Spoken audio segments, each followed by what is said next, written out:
Hey everyone, happy Saturday. I'm talking today about judgment and forgiveness and how and why they go hand in hand. Judgment is a really tough emotion to have. I think we can all say we have judged an aspect of somebody or self at some point. And I know that I've struggled with judgment a lot. I think I've sat in the seat of judgment of others in my past a lot and probably still struggle with that to this day. So I'm talking partly from experience and not of judgment of people in judgment. That would be too touche.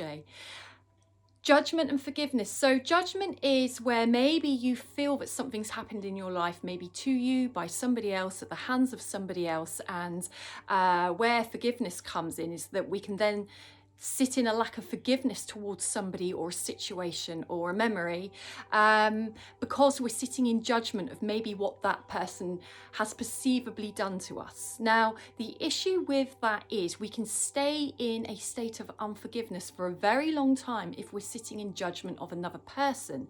And really, we're poisoning ourselves. It's not really about setting that other person free. It's about setting ourselves free. And sometimes when we dig deeply, we may struggle to forgive somebody because we're in judgment of their behavior. We're in judgment of something they've done and we're holding them framed in that judgment thereon, and then we can't forgive them, and then we're poisoning ourselves because we're sat with an awful feeling towards that person that actually we're carrying. It's not really touching them. It might do on some level. They might be sitting in all kinds of angst that we can't forgive them. But what is it that stops us forgiving them in the first place tends to be judgment. So it might be that we're judging that person on something they've done, as in a behavior. So we now see that person as that behavior. But as hard as this can be, as a bitter pill to swallow, people aren't their behaviors. Now that can make people really frustrated to hear that, because they may think, well, they are that because they did that. Well, no, they're still not. When we're born, we're technically born a blank canvas to forge out and create any personality traits and behaviors we choose. It doesn't always work as easily as that, because we then can actually develop personality traits and behaviors because of a consequence of things we've gone through that might not be pleasant. But if we're born technically a blank canvas, and we develop personality traits and behaviours that may not be too favourable, we're not actually those behaviours. We're with this thing that we were born, blank canvas, and we develop behaviours to cope. We develop behaviours because we've been through trauma, and we might carry on acting those things out to cope, or because we're replaying a traumatic experience. We might even be quite underdeveloped in our self-awareness, where we don't know we've got behaviours. I've certainly been guilty of that so much in my life. My blind spots, my shadows, maybe I didn't want to look at them. Maybe it took me a long time to discover some of them and they had to be pointed out through other people. Hey, maybe people have had judgment towards me and lack of forgiveness. That's certainly been true. But if we want to be able to get past judgment, we need to learn to forgive. And in order to be able to forgive, we often need to look at, are we judging somebody? Because if we can't forgive somebody, we may not be able to let go of something that's happened. But if we start to reframe that and consider that people are not their behaviours, they are human beings underneath that, and we can look past the behaviour just for a moment, because it might be that person's done something horrendous. They might well have, and they might have owned it, but they might not have. You know, that's another situation. I mean, how do we work with that? But this is theoretically that person is not their behaviour. What happened to them to lead them to behave like that? Are they aware they've behaved like that? Have you told them that, have you called them on their behaviour? There's so many things there.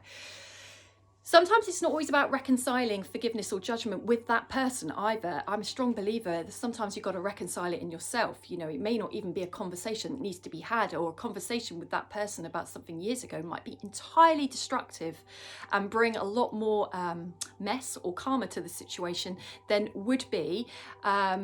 So sometimes we just have to be, how can I find peace in this situation without involving that person? I might not ever want to speak to that person again. So how am I going to deal with that then? So I've been looking for myself in my own past, reflecting on these things of how do we truly forgive.